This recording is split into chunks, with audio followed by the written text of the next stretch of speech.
The moon hung enormous, blood red, painting the sky in menacing hues. Detective Daniel felt a chill, despite the Mexican night's heat. He was following a sinister clue, an obsidian pendant, found near the body of yet another victim.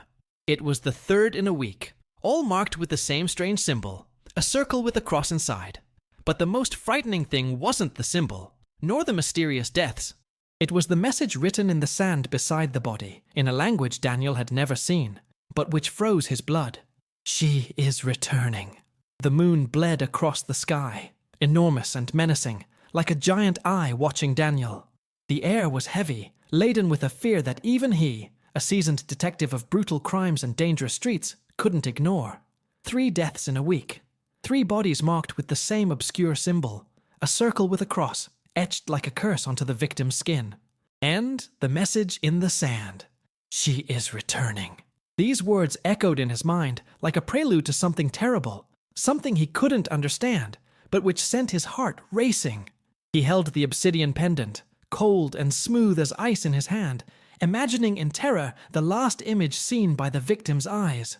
Daniel breathed deeply, the scent of the Mexican night, a mixture of earth, flowers, and something indefinable, almost metallic, hammering his nostrils. He knew he was in uncharted territory, a place where the rules of logic and ordinary police investigation no longer worked. He needed help, and he knew exactly who to turn to. Isabela, the modern witch with hair black as night and eyes green as emeralds, was the only one who could shed any light on the mystery. Finding her, however, was no easy task. Isabela lived between 2 worlds, as the very name of the series revealed, and her hiding place changed faster than the phases of the moon. After a few anonymous calls and enigmatic messages, an old antique shop in the historic center of Mexico City became his new focus. There, Isabela had a secret deposit behind a shelf full of magical and ancient objects. As Daniel approached the place, fear mixed with rising adrenaline. The place was dark and silent, but there was a weight, a strange energy that made his hair stand on end. He felt a gaze upon him, cold and piercing, as if he were being watched by something invisible. The air was denser, charged with an ancient magic that made him uneasy. Upon entering, the smell of incense, herbs, and old wood filled his nostrils. Isabela was there, sitting in an old dark wooden chair, surrounded by lit candles, her eyes shining intensely as she read an ancient and mysterious book. Upon noticing Daniel's presence, she closed the book with a soft thud, her eyes meeting his in a gaze that conveyed both understanding and concern. "She's back, Daniel," Isabela said, her voice low and grave, like a magical whisper, without him needing to utter a single word about what he already knew. "The shadow that haunts our worlds. For centuries she has tried to break the barrier, and now, finally, she is stronger than ever." Daniel showed her the pendant. The obsidian crystal seemed to vibrate slightly in her hand, reacting to her energy. An ancestral fear, cold and freezing, invaded the atmosphere between them, a premonition of a power far superior to his experience and knowledge. Isabela traced the symbol on the palm of his hand, in a delicate but determined gesture. "This symbol is the mark of Lilith," she said, her voice serious but calm. "A powerful entity, connected to darkness, and to the origin of black magic itself. Her powers are immense, capable of manipulating minds and distorting reality." The revelation chilled Daniel. Lilith? The name echoed in his ears, laden with millennial weight. A shiver ran down his spine. He had never heard of anyone so powerful. But, it was obvious, his world was too small to conceive of such strength. Isabela then explained that Lilith was not just a legend, but an ancestral entity, trapped between dimensions for centuries. She was weakened, but the approach of a lunar eclipse, especially this ominous red moon, gave her the strength needed to break the barriers and enter the world of the living. The pendant, according to Isabela, was a key, an object of power that Lilith had used to communicate and manipulate her victims. "We need to stop her, Daniel," Isabela said, her eyes shining with determination. "Before she can complete her ritual, before she can open a portal between worlds and bring chaos to our reality." A thread of worry clouded the certainty in her eyes. "But this time, it may be different. This time, it may be too late." The possibility hung in the air like an invisible threat. Daniel looked at Isabela, feeling a mixture of fear and determination. The fight against Lilith was a battle for survival, a race against time to save their lives, and perhaps the balance between the two worlds. And once again, he knew, alone, it would be impossible. But together, perhaps, they had a chance. A small chance, a risky chance, but the only chance they had. The moon bled in the sky, painting the scene a menacing red. The obsidian pendant, cold in Daniel's hand, seemed to pulse with a sinister energy. Isabela, sitting amidst the lit candles, read the future in the flames, her green eyes shining intensely. She confirmed the worst. Lilith, a powerful and ancient entity, was returning. It wasn't just a legend. It wasn't just a horror story to scare children. Lilith was real, and her return meant an imminent threat to both worlds, the world of the living and the world of spirits.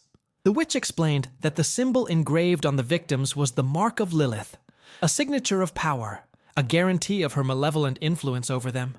She had manipulated their minds, leading them to death like puppets in her hands.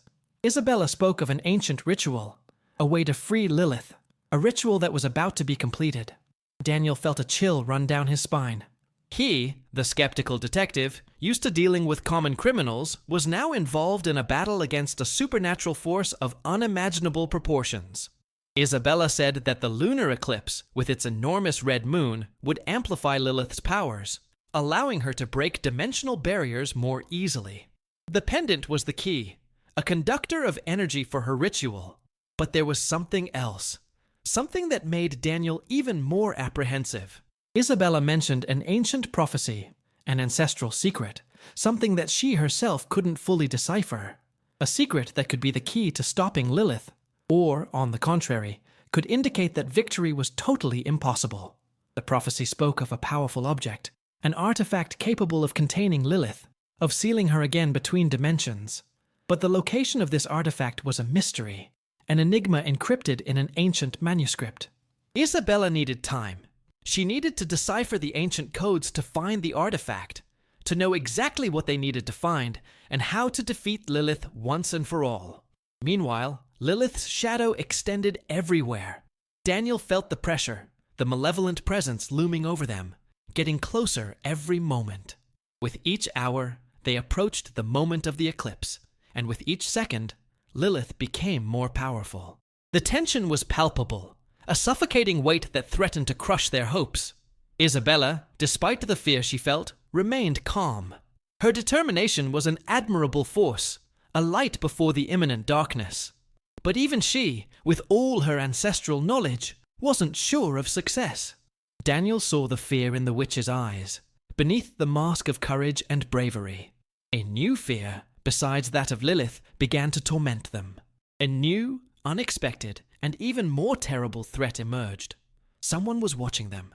Someone who knew their plan. Someone who was working against them, trying to sabotage their fight against Lilith. They felt the presence of another black magic in the air, a power as ancient and evil as Lilith's, but different and much closer. The battle against Lilith was no longer just a fight between good and evil, but a race against time, against betrayal, and against an unknown force moving in the shadows, as dangerous as the entity they sought to stop. Daniel and Isabela, united by fate and imminent danger, were preparing to face not one, but two mortal threats, promising to plunge them into a battle far darker and more complex than they had ever imagined. The fate of their worlds hung by a thread, in the face of a supernatural force that could alter the laws of reality, forever. The moon bled in the sky, a monstrous scarlet stain that lurked over Mexico City. Daniel felt the weight of the cold obsidian in his hand, a weight that reflected the gravity of the situation. 3 deaths, 3 horrible symbols, and the sinister message in the sand. She is returning. It wasn't just a police case. It was a battle against forces beyond human comprehension. Isabela, her green eyes shining with an oddly calm aura, confirmed his worst fears. Lilith, the ancestral entity, was back. The witch, with her ancestral wisdom and knowledge of forgotten secrets, explained that Lilith had been trapped between dimensions for centuries. But the lunar eclipse, with that menacing red moon, had strengthened her enough to break the barriers. The pendant was the key, an object of power used by Lilith to control her victims. The revelation that the symbol engraved on the victims was the mark of Lilith chilled Daniel's blood. He, the skeptical detective, was now face to face with the supernatural. Fear was real, but Isabela's determination was a flame that warmed him. They needed to stop her before she completed her ritual and brought chaos to the world. Isabela spoke of an ancient ritual, a way to free Lilith completely, a ritual that was about to be completed. And she explained that the eclipse would amplify the entity's powers, making it easier to break dimensional barriers. But there was hope, a chance of victory, an artifact, an object capable of containing Lilith, of sealing her again between dimensions.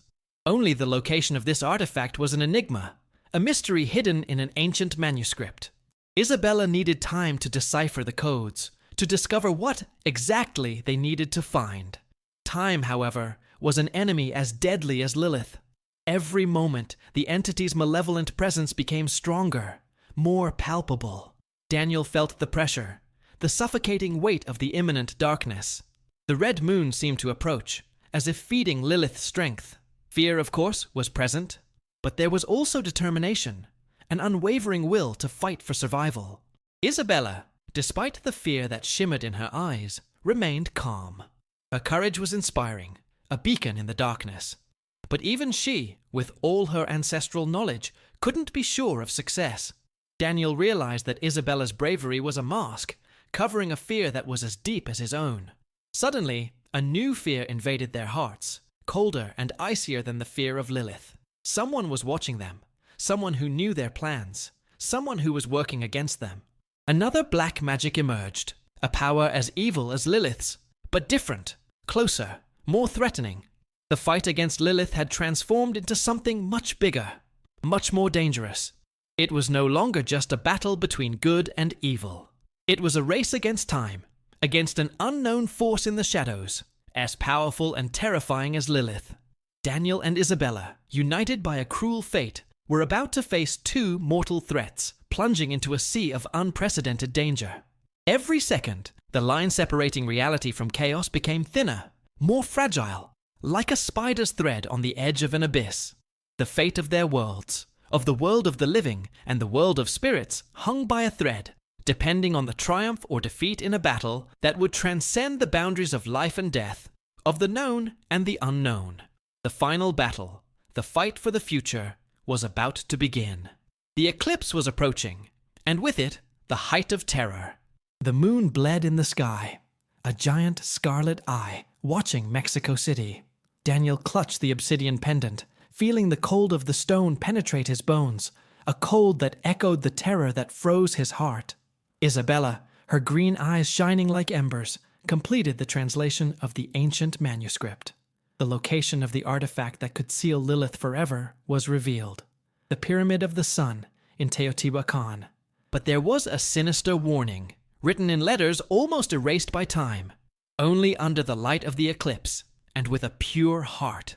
A chill ran down Daniel's spine. A pure heart? How could they be sure their hearts were pure enough? Doubt settled in, a shadow as oppressive as Lilith's. And before they could discuss the meaning of that enigmatic phrase, a violent roar shook the antique shop. An earthquake, a freezing wind that extinguished the candles, plunging the space into a terrifying darkness.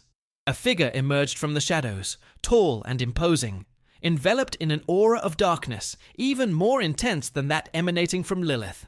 It wasn't the ancestral entity, but someone so dangerous, so powerful, that both Isabela and Daniel recoiled, shrinking before the immense black force the being emanated. His eyes shone with an evil that bordered on the unspeakable, an evil that surpassed everything they had faced so far. The figure raised a hand, and a silent scream, full of suffering and pain, escaped Isabela's lips. Daniel saw the fear in her eyes, a fear that surpassed the terror of facing Lilith. It was an ancestral, profound fear that spoke of an evil much older and more powerful, of something that inhabited the depths of the universe itself. The shadowy figure spoke, its voice deep and raspy, echoing in the silence of the shop like thunder.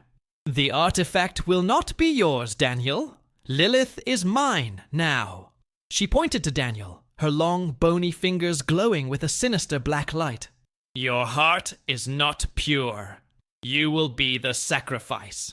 Daniel felt a malevolent energy approaching, an oppressive force that paralyzed him, trapping him, suffocating him. The figure lunged at him, and everything went dark. Isabela screamed Daniel's name, but her voice was muffled by the darkness and the tremor that shook the earth. When Daniel regained consciousness, he was tied up in a damp and fetid place, with a nauseating odor that burned his nostrils. He was in a dark, damp underground chamber, a cold, dark prison like death itself. The shadowy figure was there before him, and with a sinister gleam in her eyes, she revealed a terrifying truth. She wasn't an enemy, but Isabela.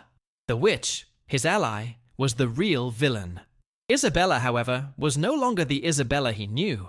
Her eyes didn't shine with the green light of emeralds, but with a black flame, a hellish glow that froze Daniel's blood. She smiled, a cold and cruel smile, without a single trace of the woman he had learned to love. The prophecy was right, Daniel, she said, her voice soft and velvety, but laden with a terrifying evil. My heart, yes, is pure, pure evil. The lunar eclipse, enormous and blood red, was in the sky, minutes from its peak. Lilith's shadow grew, approached, and Daniel knew that if he didn't escape the chamber, he wouldn't have a chance. But Isabela, possessed by an ancestral force of incalculable evil, kept him there, trapped. She had betrayed his trust, manipulated him, and everything pointed to a terrible sacrifice. Lilith wasn't the only threat, and the danger was now much closer, much more personal, much more frightening than he could ever have imagined. What Daniel didn't know was that the true nature of Isabela's betrayal was much deeper and more complex than he could ever imagine. The game now had changed completely, and Daniel found himself in the midst of an ancient and perverse conspiracy, in which time itself turned against him.